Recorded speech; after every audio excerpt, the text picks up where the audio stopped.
اور وہ میں ایک دوست کا شکریہ ادا کرنا چاہتا ہوں خاص طور پر، جن کا نام ہے محمد لقمان صاحب۔ ان کے سوال پر میں نے ربع لکھا تھا کہ اس کی تفصیل معلوم کریں۔ میں نے کسی مجلس میں غلطی سے لا علمی کی بنا پر یہ کہہ دیا تھا کہ معلوم ہوتا ہے خانہ کعبہ پر غلاف چڑھانے کا رواج بعد میں ہوا ہے، لیکن الحمدللہ کہ اللہ تعالیٰ جماعت کی وجہ سے میرا علم بھی ساتھ ساتھ بڑھاتا چلا جاتا ہے، چنانچہ مختلف روایتیں جو دیکھی گئی ہیں ساری پڑھنے کے شاید وقت نہ ملے، مگر ان میں یہ قطعیت کے ساتھ ثابت ہے کہ یہ رواج نہ حضرت ابراہیم سے شروع ہوا ہے، نہ حضرت اسماعیل رضوان اللہ علیہ السلام سے شروع ہوا ہے، بلکہ بعد کے زمانے میں کسی نے یہ رواج ڈالا اور عربوں کو یہ بہت پسند آیا اور باقاعدہ خانہ کعبہ پر کپڑا چڑھایا جانے لگا۔ بعض دفعہ چمڑے کا بنا ہوا کپڑا کافی محنت سے بنایا جاتا تھا، بعض دفعہ اچھے خوبصورت کپڑے کا وہ غلاف بنا کر چڑھایا جاتا تھا، اور پھر آہستہ آہستہ یہ روایت بھی بن گئی کہ وہ سیاہ رنگ کا ہو جیسا کہ آج کل ہے۔ تو حضرت صلی اللہ علیہ وآلہ وسلم نے اس روایت کو ختم نہیں فرمایا بلکہ جاری رکھا۔ اس وجہ سے مسلمانوں میں اب یہ سنت بن گئی ہے۔ شروع کرنے والوں کی تو سنت نہیں کہی جا سکتی، مگر ایک نیک سنت کی ابتدا ان کی طرف سے ہوئی، پہلوں کی طرف سے۔ رسول اللہ صلی اللہ علیہ وسلم نے اس کو اپنی امت میں بھی اسی طرح جاری رکھا۔ بعض کہتے ہیں پہلا شخص جس نے یہ شروع کیا تھا اس کا نام عدنان تھا۔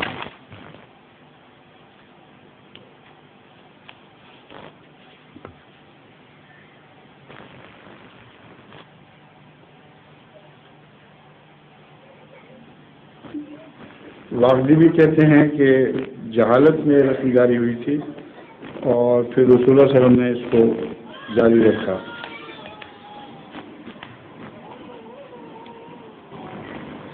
ایک یمنی کپڑے کا ذکر بھی آتا ہے کہ وہ چڑھایا گیا تھا۔ بعض علماء کا یہ خیال ہے، جس کی قطعی روایت کوئی نہیں، کہ سب سے پہلے خانہ کعبہ کو غلاف چڑھانے والے حضرت اسماعیل علیہ السلام تھے، مگر اس کی کوئی سند نہیں ہے۔ سند والے روایتیں جتنے ہیں وہ عدنان کے متعلق اکثر بیان کیا جاتا ہے۔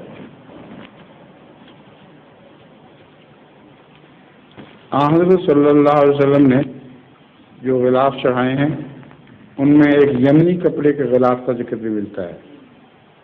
پھر حضرت عمر رضی اللہ تعالیٰ عنہ اور حضرت عثمان رضی اللہ تعالیٰ عنہ نے اس پر قباٹھی ایک قسم کا مصری کپڑا چڑھایا تھا۔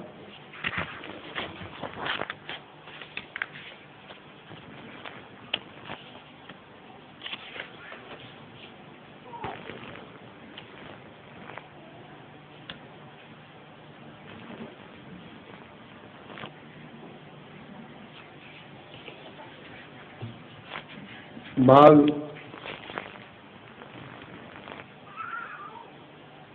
حدیث کی کتابیں لکھنے والوں نے یا تاریخ کی کتابیں لکھنے والوں نے اپنی کتابوں میں مختلف باب باندھے ہیں اور کثرت سے اس کا ذکر کیا۔ مثلا ایک باب ہے جو محمد بن عبداللہ بن احمد ازرقا کی کتاب سے لیا گیا ہے۔ اس میں ہے ذکر من قتل کعبہ فی الجاہلیت، اس کا ذکر جس نے کعبہ کو جاہلیت کے زمانے میں خلاف چڑھایا تھا۔ اس سے بھی پتہ چلتا ہے کہ حضرت اسماعیل والی روایت علماء نے شوقیہ بیان کی ہوئی ہے، ورنہ وہ جاہلیت کا زمانہ تو نہیں تھا جب حضرت اسماعیل نے پہلی دفعہ خانہ کعبہ کو خلاف چڑھایا ہو۔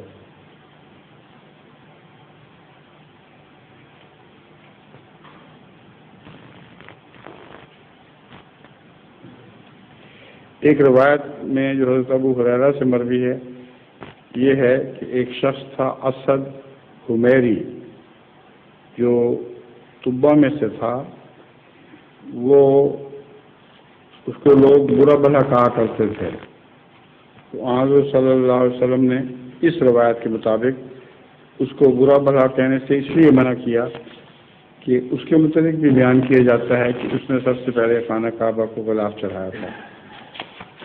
بہرحال بہت لمبی اور حدیثیں ہیں اور ان کا تفصیلی ذکر ضروری نہیں ہے، خلاصہ میں نے آپ کے سامنے پیش کر دیا ہے۔ تو خانہ کعبہ پہ غلاف چڑھانا اب سنت بن چکا ہے، اس سے پہلے سنت نہیں تھا۔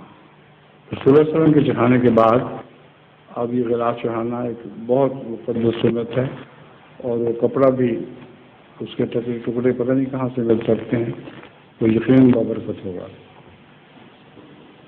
ٹھیک ہے، اذان ظہور مہ